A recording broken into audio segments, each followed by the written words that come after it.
I just feel like I've been around the block, ripping up fantasy stock, working around the clock. Look at the view from the top. Researching rookies a lot? No, I just be listening to pods. Yeah, one in particular, I'm just a messenger. Let me just pass on the rock. Browning, brunning, pruning, pronouncing ain't what he's doing. What he's doing is not losing, but infusing you with new things. And there's Dennis the Bennett, yeah. The man is a menace, yeah. Building a dynasty, some of the finest things. Promise you, you won't regret it. Sly as a fox, cultured in pop. Give him his props. Here is a thought, here is a box, and you cannot compare them at all. So don't even try. Careful with the news, but when you use a take, I take up Tony Fire. I mean Dyer, because anyone else is a huge mistake. Whoa, fantasy round table, fantasy round table, yeah. Fantasy round table. Come take a look at the crown, baby. Hey, fantasy round table, fantasy round table, woo. Fantasy round table. Come take a look at the crown, baby. Go. Hello and welcome to another episode of the Fantasy Football Roundtable Podcast. It is draft day once again. First round of the NFL draft is in the books. The second round kicks off in about 25 minutes.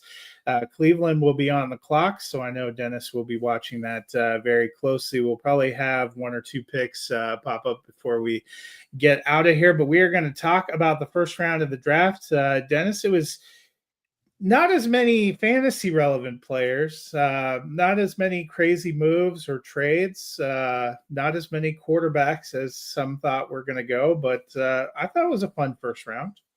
Yeah, it's, I think some of the picks are going to be underrated for their impact on fantasy. For instance, Tyler Booker. Yeah, I get it. He's a guard. But what's Dallas need? They need to refortify that offensive line. They've had Zach Martin retire. Tyron Smith has aged out. Tyler Smith came along a little slower than they expected. Tyler Guyton struggled. They're like two Tylers away from having a 5 Tyler line. But they need to rebuild that line, give Dak Prescott coming off an injury, plenty of time. Do they need a second wide receiver behind CD? Yeah. But Jake Ferguson's a pretty good tight end. I don't know if I'm sold on Javonte Williams being the answer at running back, but I think he can bring every bit as much of what Rico Dowdle did last year. And if Dak can stay healthy, that provides, I think, more. So, stuff like that. New York going Armand Membo. To pair with Olu Fashanu from last year and Steve Avila, and I think Tippmann's their center. They've been rebuilding that line. Now they've got a new quarterback. So some of these picks are low-key going to be okay for fantasy. Even Cleveland trading back and taking Mason Graham. You know what offenses need to score points? They need to be on the field.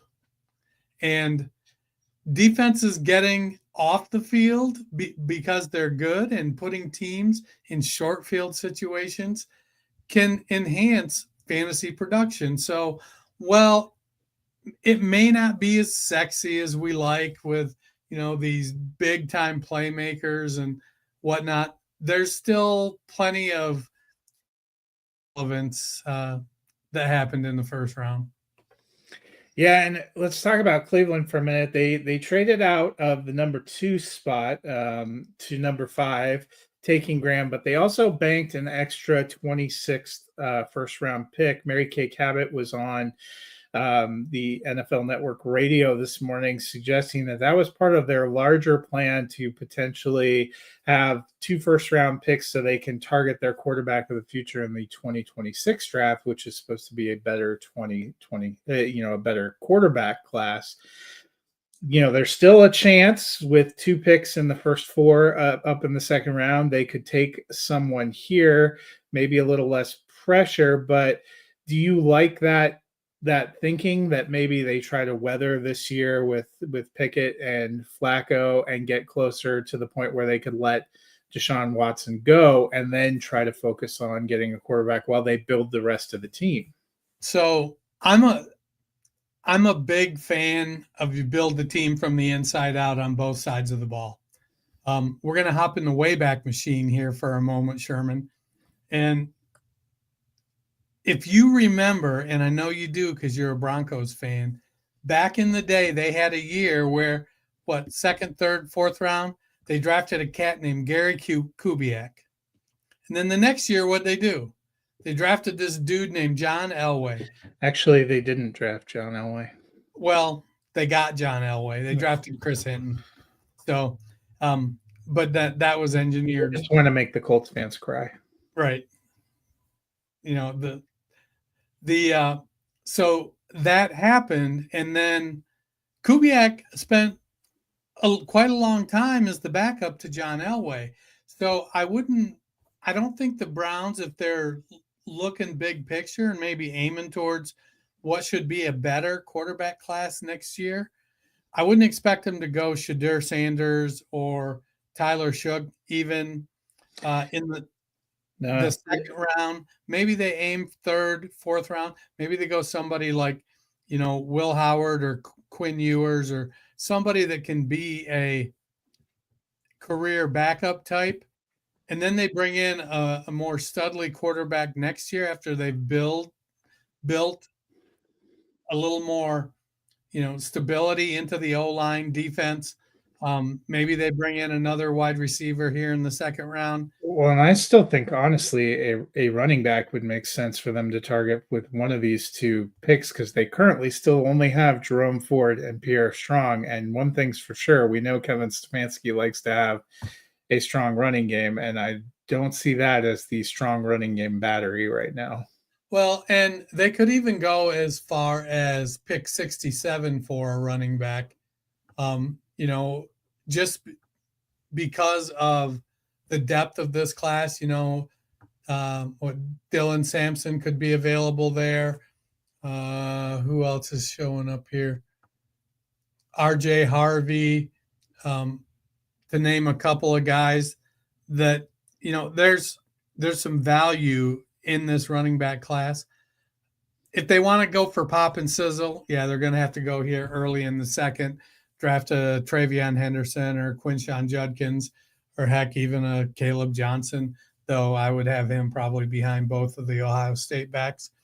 But yeah, I agree with you. This is, and I think it's because Browns fans are vocal and disgruntled, it's easy to really not realize how much job security that Kevin Stefanski and Andrew Berry have. Like, especially with the owner coming out and eating it entirely for Deshaun Watson. I mean, that's correct. Probably what set them back the last 3 years. That's exactly what set them back the last 3 years. So Jimmy's going, you know what? I stuck my nose in it. I'm going to take the L. I'm going to give you guys 3 or 4 seasons now to execute your plan. I'm going to stop meddling. It's hard.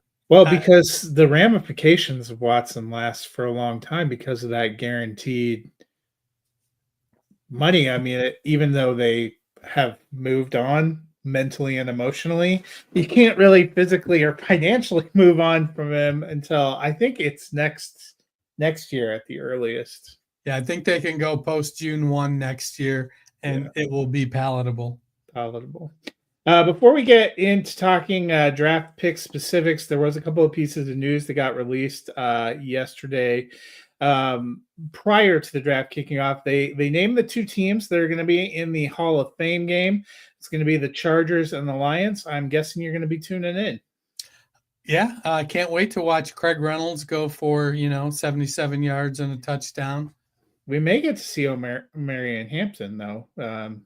He went to the Chargers. They may give him a couple of carries out there. You never know. Probably a Monty Vidal game. Maybe a Hassan Haskins. Maybe we'll get to see Hendon Hooker. See what he's got going on. He celebrate his 30th birthday by playing in the Hall of Fame game. The Titans had the number 1 overall pick, which we'll talk about in a minute, but they got that number 1 overall pick, another weapon signing, veteran wide receiver Tyler Lockett. That gives them a top pairing of Ridley and Lockett. Treylon Burks, who's still there. Chig Okonkwo now with Tony Pollard and Tyjae Spears. I don't think that's a terrible set of options to give a young quarterback, but how did you like the signing? Yeah, I think he brings some veteran presence, not that Calvin Ridley doesn't, but I think Lockett has been perceived as a steadier locker room presence over the course of his career. And he's 3 years older than Ridley, something like that. Depth wise, they don't have a ton. Right now, they list Van Jefferson as their third starting wide receiver with Burks backing him up. They're Treylon Burks. They're just waiting to, not be able to pay him. Basically, it looks like he's going to go the way of, De'Ami Brown and Jahan Dotson. But they traded DeAndre Hopkins. They let Tyler Boyd walk. They let Nick Westbrook-Ikini walk. So, if Burks is ever going to showcase anything, I still think it's now as their kind of number 3 option. But yeah, I feel a lot better seeing Ridley and Lockett than I did with Ridley and Burks. Right. And it's not terrible. They've got a solid backfield with Pollard and Spears. They both do a lot of the same things, so you don't have to change the offense. You can't count on, we know they're gonna throw when this guy's in. We know they're more likely to run when this guy's in. So they don't really complement each other. They have a big overlapping skill set, and they both are good backs. Julius Chestnut's kind of their short yardage back, about 225-pounder. And if Chig Okonkwo could ever develop some consistency, that's going to be good for them. I know they like Chig, and they invested a first-round draft pick in J.C. Latham last year, and then Pete Skoronski the year before. Signed Dan Moore as a left tackle in free agency this year. They got your old Bronco Lloyd Cushenberry at center, and they brought Kevin Zeitler over from Detroit, who was one of the best O-lines in the league for the past several years under Dan Campbell. Well, they probably do need to add some more quality to the top end of the offensive line.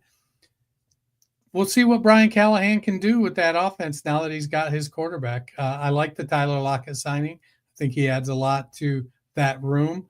They don't have an elite receiver. They've got some. It's almost it's very similar to what's going on in Green Bay. Well, let's dive into some of the fantasy players that come off the board last night. We had 10 skill position players for fantasy that were taken in the first round: 2 quarterbacks, 2 running backs, 2 tight ends, 4 wide receivers. Number 1 off the board, 101. We just kind of referenced it. Brian Callahan gets his quarterback of the future with Cam Ward out of Miami. Warren Moon was there for his introductory press conference today, has given him his blessing to wear number 1, which he will wear out there. I think you expect him to start week 1, correct? I'm not thinking they're putting Levis out there again. I expect him to start today.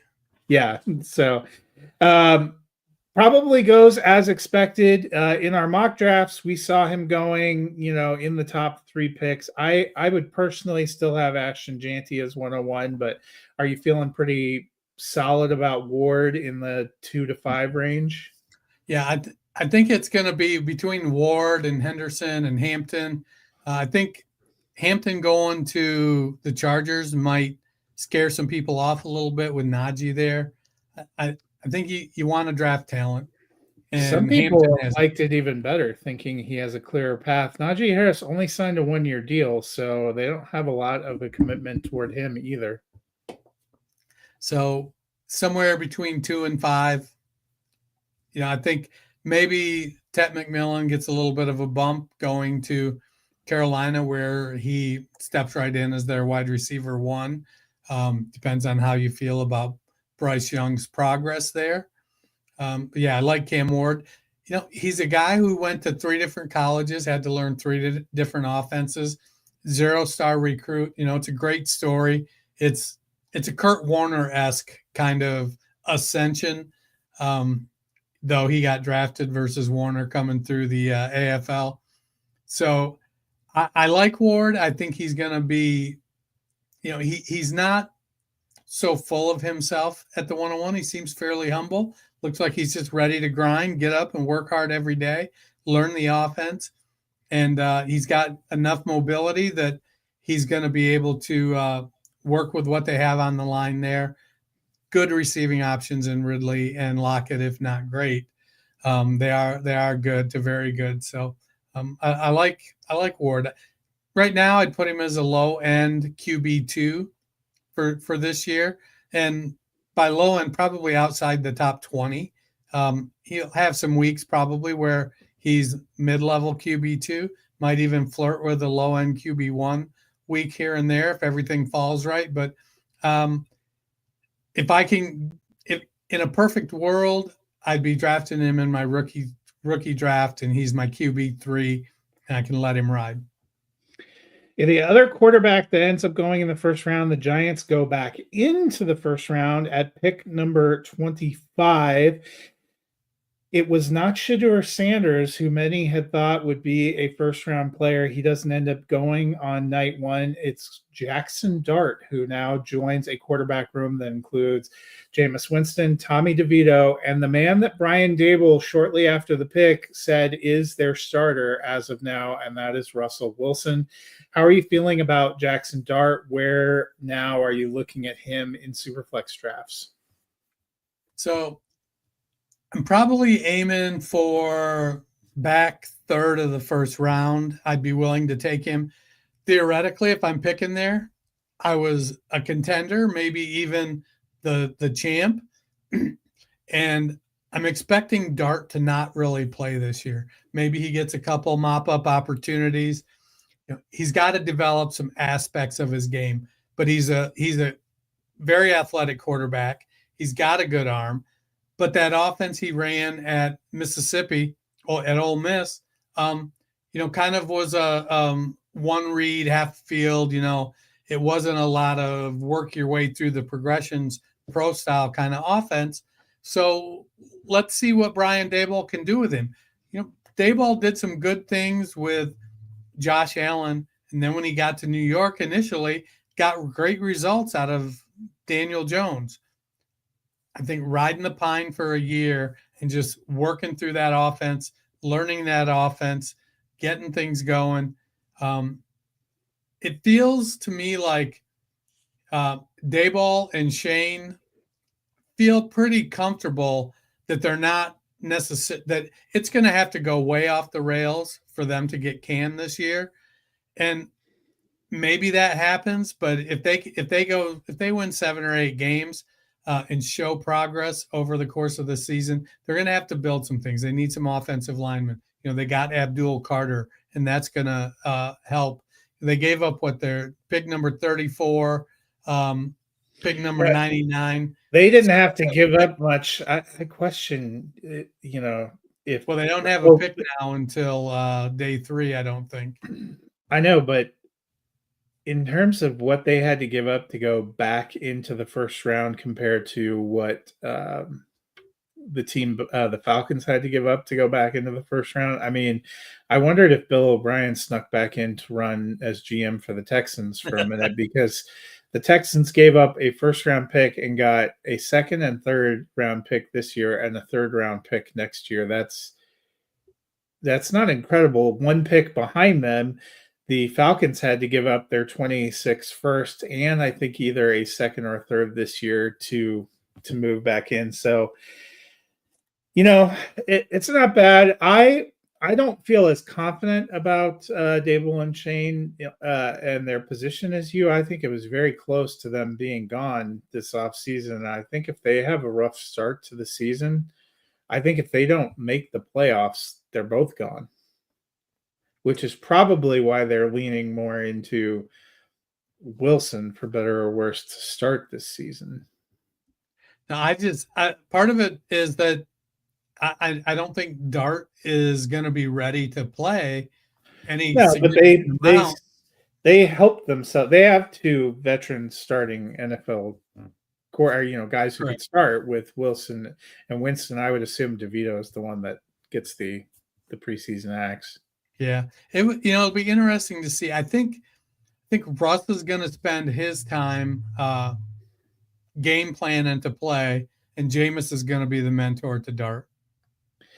Yeah, I mean, we've seen before. Russ doesn't seem like a great mentor.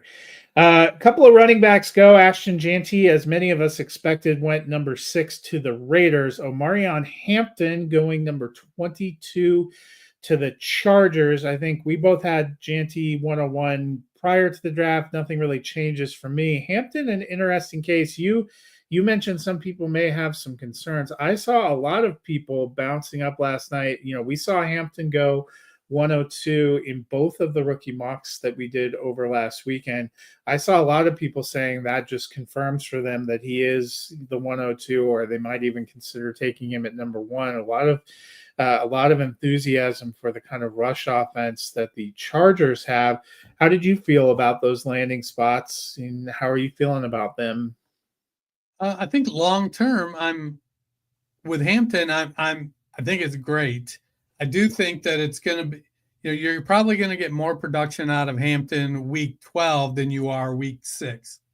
It'll be one of those situations where it starts out with Najee getting more work, Hampton getting worked in, and as the season goes on, they may do the veteran deference and let Harris continue to start all season, but it wouldn't surprise me if it goes from a 70-30 split in week 2 to a 30-70 split in week 14, week 12, with Hampton coming on. He's more explosive. He's a big back, much like Najee, but he just is, being a younger guy, he's more explosive.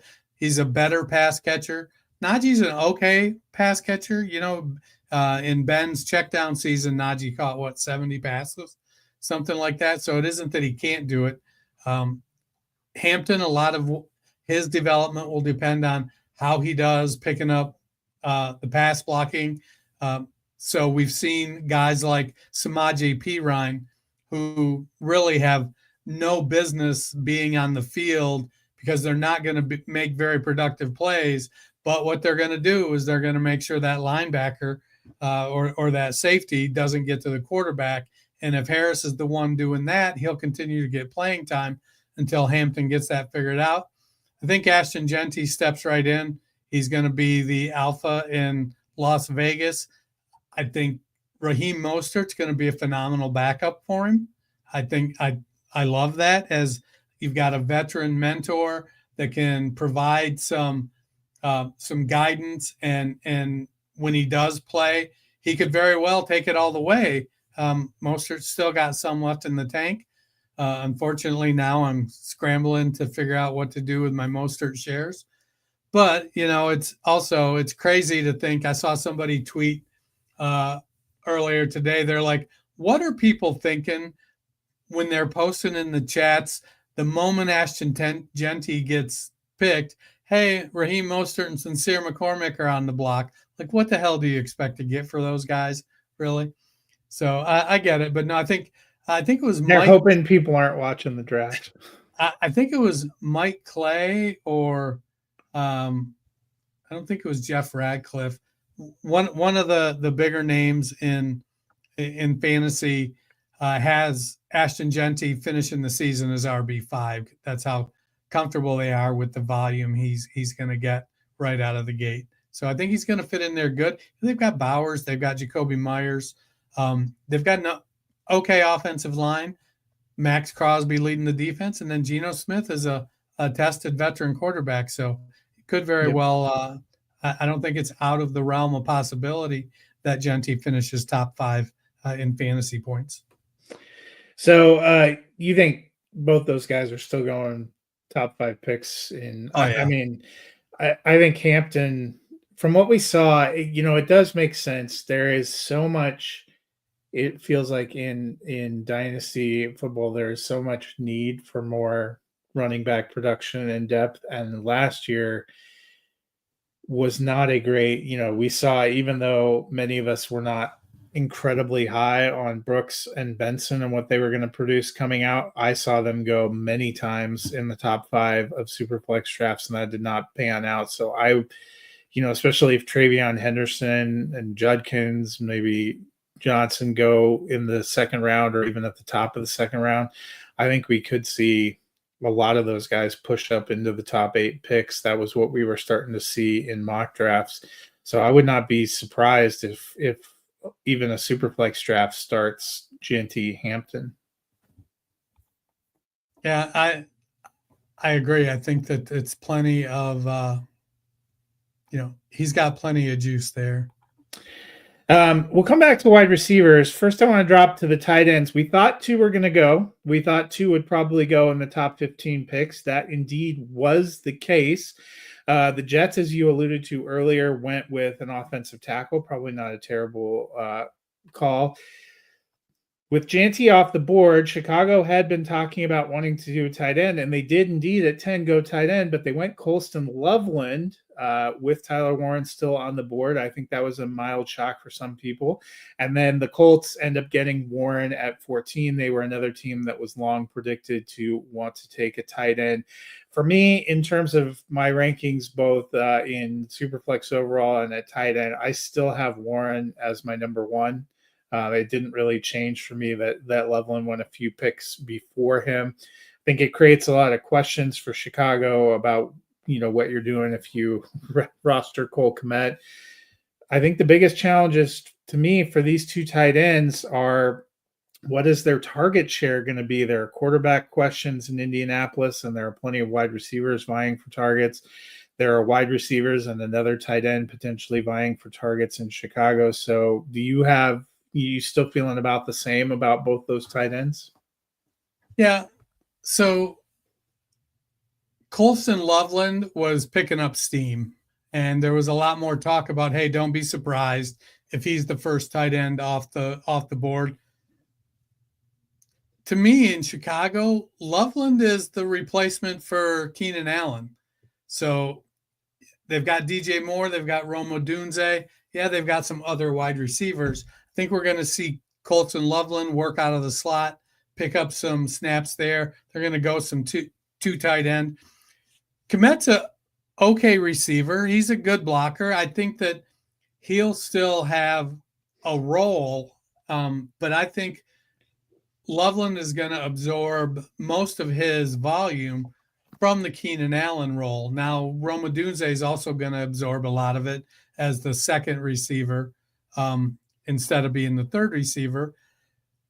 A lot of it's going to depend on how does Caleb Williams grow? Like what kind of step does he take in year 2? What is Ben Johnson able to get out of him that Thomas Brown and Eberflus, and I forget who his OC was, but that staff were not able to get out of Caleb Williams. I think Thomas Brown was Eberflus's OC. Maybe. So it was a mess, whoever it was. And it didn't get better when they made the change. Oh, they had Shane Waldron, and that's right. Thomas Brown was the quarterback coach and then became the offensive coordinator. They went through a succession of play callers there. Yeah, it was bad. Let's see. I'm looking at, let's see.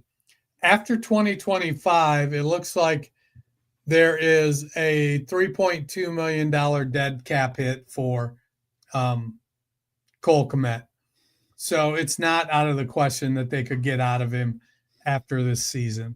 I think because tight ends usually take a little more time to transition to the NFL game, having Kmet there with him this year, I think you're probably not going to want to consistently start Colston Loveland unless he gets in and just seizes a role right out of the gate. But I would expect some inconsistency out of him. And Tyler Warren, if you're drafting Tyler Warren, you're hoping Daniel Jones wins that job or that Anthony Richardson makes some miraculous growth spurt a la Josh Allen to become a better passer. We saw Richardson have a couple games last year where he completed north of 55 or 60% of his passes. Most often, though, it was, 45, 42, 48. He really struggled. I think as, in a vacuum, both of them are very talented players, but I like Colston Loveland. I like Loveland better this year just based on Ben Johnson being the offensive mind behind him. But it wouldn't surprise me moving forward. Once Indianapolis figures out their quarterback situation, if they end up being, Travis Kelce, Mark Andrews, George Kittle, along with Brock Bowers in the mix there. So those three guys become the new standard bearers for the tight end position. Yeah, and I wouldn't be surprised too if both those guys still end up going in the first round or in the first 14 picks of your Superflex draft. I think there's, that's still in the range I would have them. Let's go back to wide receivers. As expected, Travis Hunter went number 2 overall. It was not expected that Jacksonville would be the one to trade up to get him. Today, talking to Liam Cohen, they said he would primarily start on offense first, though they do plan to use him in both offense and defense. As was noted on the draft broadcast last night, Jacksonville has a definite need for more cornerback help, so it would be something to watch there. Tet McMillan goes number 8 overall to the Carolina Panthers. And then 2 other receivers go. I think we weren't totally shocked. Luther Burden falls out of the first round, but Matthew Golden ends up going at 23 to the Green Bay Packers. Kind of an interesting pick there. The Packers bolstering that receiving core. But one of the bigger surprises, Emeka Egbuka went in the first round. That wasn't the surprise, but he went at number 19 to the Tampa Bay Buccaneers. I know that was a little deflating for some folks because they obviously just re-signed Chris Godwin. They still have Jalen McMillan and Mike Evans. Competition for targets. I think you and I both texted back and forth last night that it feels a lot like, Odunze last year in Chicago or JSN the year before in Seattle, where he may not have a huge ceiling year one, but could end up being a great pick that established himself going on. We saw JSN last year in year 2 move all the way up into the top 10, and now he looks like clearly the number 1 in Seattle. Mike Evans' contract expires after 2025. Chris Godwin approaching 30 years old. So, I would assume we still have McMillan and Hunter as first-round picks as we had before. I still think Emeka Egbuka is a good end of the first-round pick, especially if you don't need a receiver to start for you right away. Maybe if you had a good playoff team or a contending team or won a championship, that's another great player that you can let develop a little bit on your bench and be able to replace maybe some aging veterans you have. I like the Golden pick too. I like the potential there. I could see him sliding up into the end of the first round or into the top of the second round in Superflex drafts. But how did you feel about the receiver selections and their placements? So it seems like Tampa feels very comfortable that they're building. They've got a strong foundation, and they're going to keep building for the future. They know Mike Evans is 31, 32 years old, getting up there. Chris Godwin's 29 years old. And so they're in the process of restocking. They like McMillan. I think they like him just fine. And essentially, I think McMillan and Egbuka are they're splitting the wide receiver 3 snaps right now. And it may very well end up being, what do we need out of the wide receiver 3 this play? Do we need a short area burst, quick get open guy? All right, Egbuka's going in. Do we need somebody to split the seam and get a little deeper? Maybe it's McMillan there. Baker likes to throw the ball. They've got a good running game with Bucky Irvin, Rashad White, and Sean Tucker. I almost said Chris Tucker. And we've seen Cade Otton step up. That would certainly be a different kind of backfield. Right. And we've seen Cade Otton perform really well. Matthew Golden, I think in college, he never had an 800-yard season or something. Do I remember that right? Yeah, I'll pull up his stats for you just a second. But it was interesting. I saw a tweet and I was kind of looking forward to see somebody tweeted, yeah, we haven't, Packers haven't drafted a speedy, questionable hands wide receiver since Christian Watson or Dontavian Wicks or Romeo Dobbs. So Matthew Golden last year at Texas, 58 receptions, 987 yards, 9 touchdowns. Yeah, so I think Golden is a fine receiver. I think late in the first round. I don't know that he's the alpha that Green Bay is looking for yet, though. And it's going to be interesting to see, can he go in there and do that? I think Christian Watson clearly struggles staying healthy. Romeo Dobbs has his limitations. Also seemed to have some bad energy with the team, got the suspension for and then he came back and had 14 targets the next game or something crazy like that. But it might be, I'm pretty sure he's going into year 4, which is the end of his rookie deal. So Golden could be a guy that you see emerge at times in year 1, but that also maybe has a better shot year 2 because, are they going to invest more money in a second contract in Dobbs and Watson? I doubt they bring them both back, maybe one. Yeah, I think with the group of receivers they have going as deep as Bo Melton, I think they're okay letting receivers walk as they get to the end of their contract, or saying, "Hey, we want you back, but this is what we're going to pay you." And if you can get more money elsewhere, congratulations. But this is, as much as we want you, this is where we value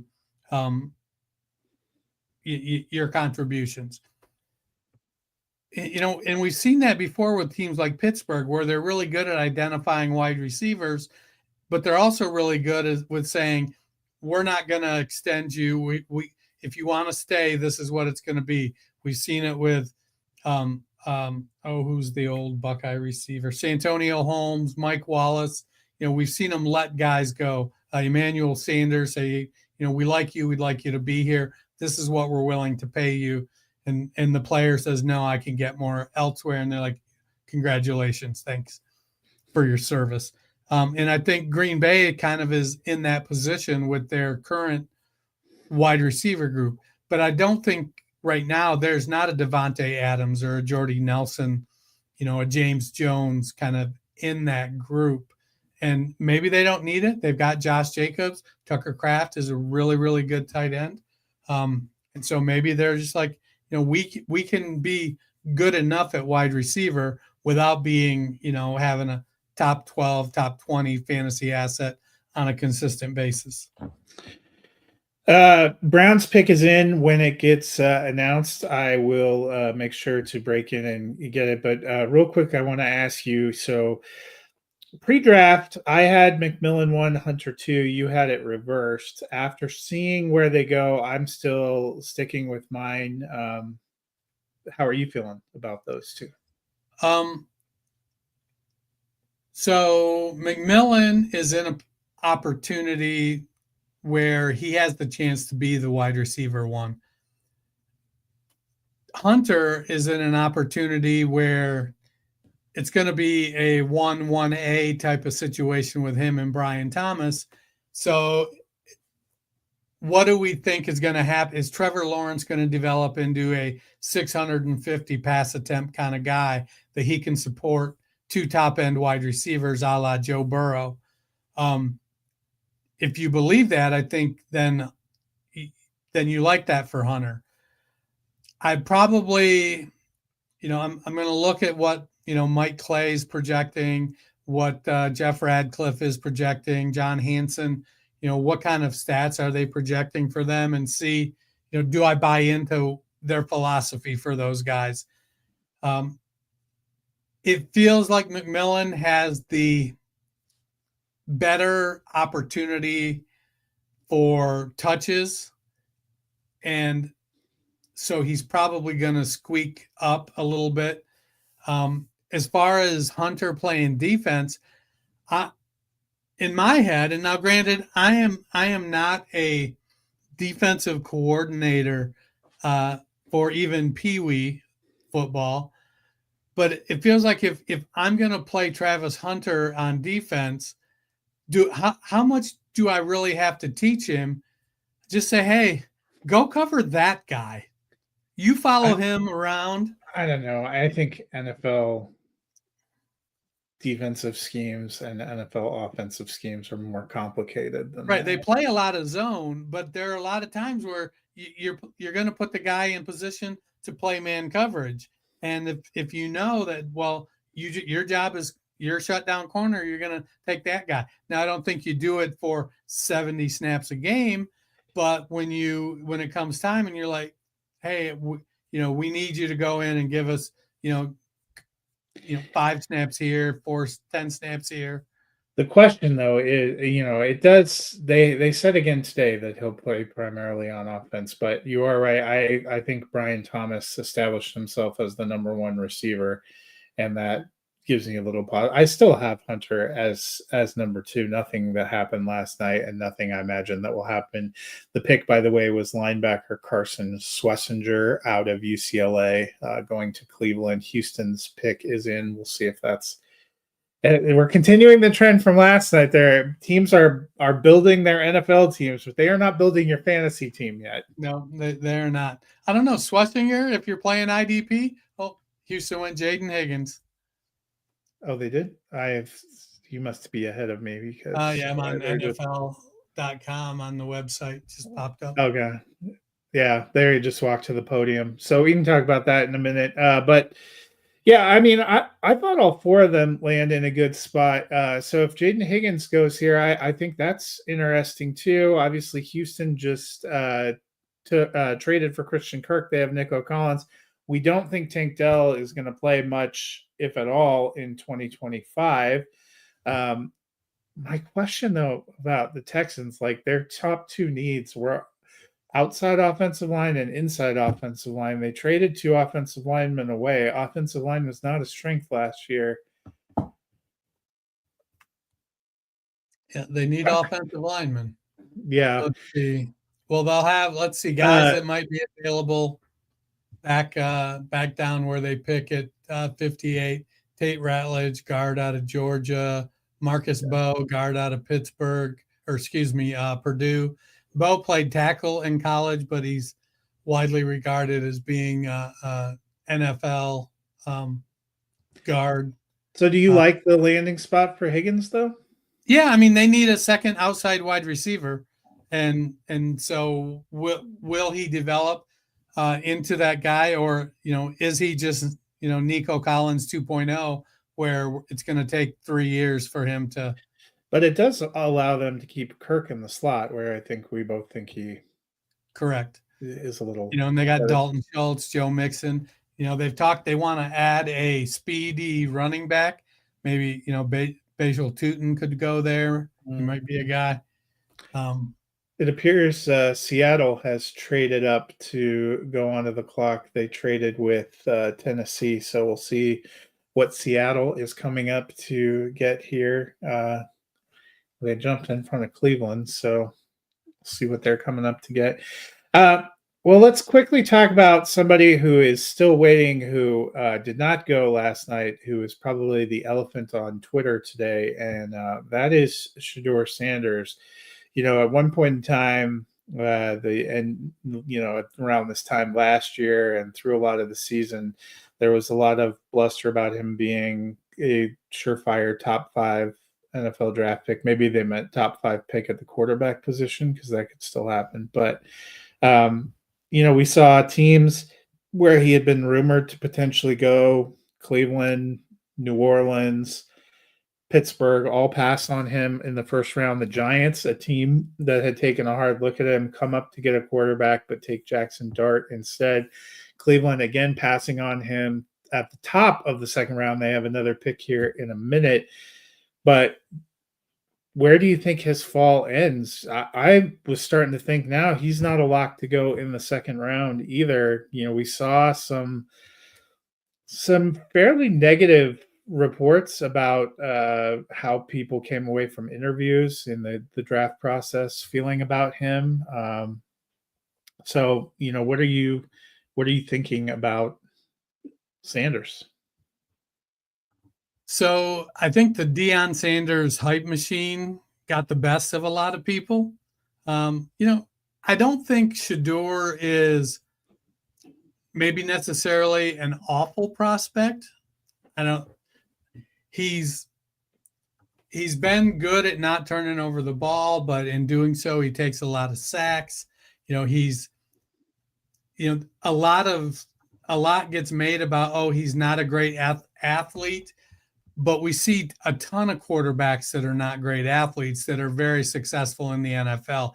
I don't think anybody would have referred to Peyton Manning as a great athlete or Tom Brady as a great athlete. But is he going to, when he gets his chance, what's he going to do with it? Maybe, this is an opportunity for him to reflect. Maybe he puts that chip on his shoulder now and he's like, all right, my dad has kind of shepherded me through Jackson State and then on to Colorado. And I've got to put a little distance between him and I because people aren't doing a very good job separating us in their eyes. Now I've got to go to work. Now I have to go and stop being Deion Sanders' son. Does that happen? It's a great question. We'll see where he eventually lands, and what's that going to be. Yeah. We've seen quarterbacks with mediocre arm strength be successful in the NFL. Deshaun Watson, when he came out, was knocked for not having great velocity on his ball, but he played very well. Now, he was also a plus athlete. It's going to be a study in perseverance, I think, for Shedeur Sanders. Can he overcome what was sort of a media-fueled frenzy based on, his dad, and become now, let me go be one of the guys. Now I really have to go earn my spot. Yeah, Seattle's pick is in. The rumor on Twitter seems to be that it was a safety. They're about to announce it here. They traded pick 52 and 82 to move up. So I would guess that is a third and a fourth round pick to move up. Nick Emmanwori is still out there, right? The big safety. Yes, I believe. He's like 6'3", 220. Had like a Nick Emmanwori is who they just selected. South Carolina safety Nick Emmanwori is who the Seahawks selected. So that will leave Cleveland on the clock. Be curious to see if they take a running back here with their second pick. Could they end up taking a quarterback? They certainly could. Are there any other players that you have some hopes for, like particular landing spot hopes to see, as we progress here into the second and third round? So I would hate for him to have to wait until pick 63, but I'd love to see TreVeyon Henderson on the Chiefs, or pick 61 to Washington. But I just hate for him to fall that far. I doubt, though, that, I feel like he's going to be the next running back to go. So if you think he makes it to 63, that would suggest no one takes a run. And I guess we've seen it before that no one takes. It just feels like there's quite a few running back needy teams that may. Dallas at 12, they feel to me more like a Quinshon Judkins, Caleb Johnson team, as opposed to a TreVeyon Henderson. But, that's going to be out there to see. Seattle's good at running backs. Denver at 51, they're a lot of people. I thought they were going to take it the first. Yeah, I know. I thought they were going to take Tampa Bay. I know they've got 3 running backs, but they had 3 wide receivers. Maybe they go running back. Yeah, New England's another team I wouldn't be shocked to see take either a running back or a wide receiver. They've got to be somewhere hunting around up here. I Cleveland, feel like New England is probably in the market for a running back, but I also get the feeling that Mike Vrabel is like, look, that offensive line sucks, and we need all the high-level offensive linemen we can get. well, and they did take a tackle, at in the first Yeah. round. So we'll see. All right, Browns pick is in. Quinshon Judkins to the Browns. Oh, you saw it already? Yep, Where that's that is who they picked, or that's Yep. who you think they picked? Nope, that's who they picked. Okay. Well, so we thought they were gonna get Sorry, a I'm running spoiling back. it for people watching this. My bad. No, I couldn't tell if you were being serious or not. No, So, that's interesting. He went third running back, but he's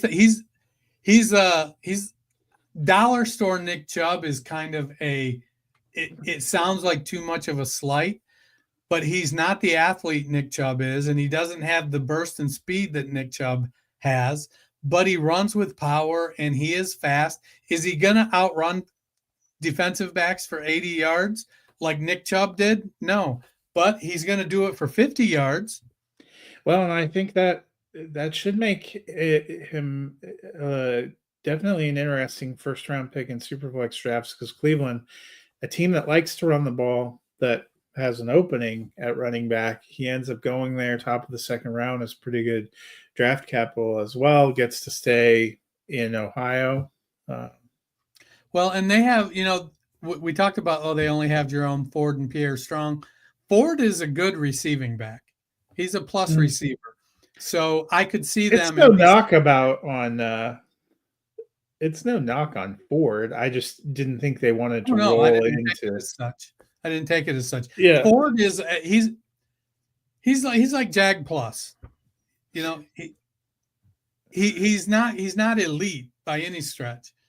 But if he's there, he's going to be solid. He's going to do the right thing, and he's going to make some plays. He's got good speed, and he's a good receiver. He isn't a difference maker at running back, but he's not going to cost you. That's kind of where Ford is. Well, rounds are continuing. We will be back on Tuesday in our regular slot. I believe it's Tuesday, right? Your game's on Monday. Yes, the game moved to Monday next week. Make sure I have my weeks right.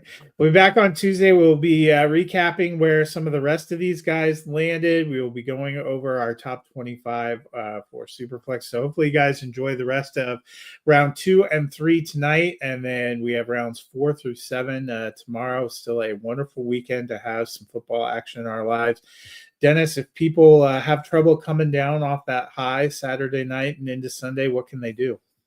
They can go to their favorite podcast platform, hit that search bar, type in the Fantasy Football Roundtable podcast, listen like hell. We've got a ton of shows. Give us a like, give us a subscribe, do us a solid. Well, that'll do it for us today. Raiders are on the clock. We will be talking about who else gets drafted when we're back together on Tuesday. Until then, enjoy the NFL draft and have a wonderful weekend.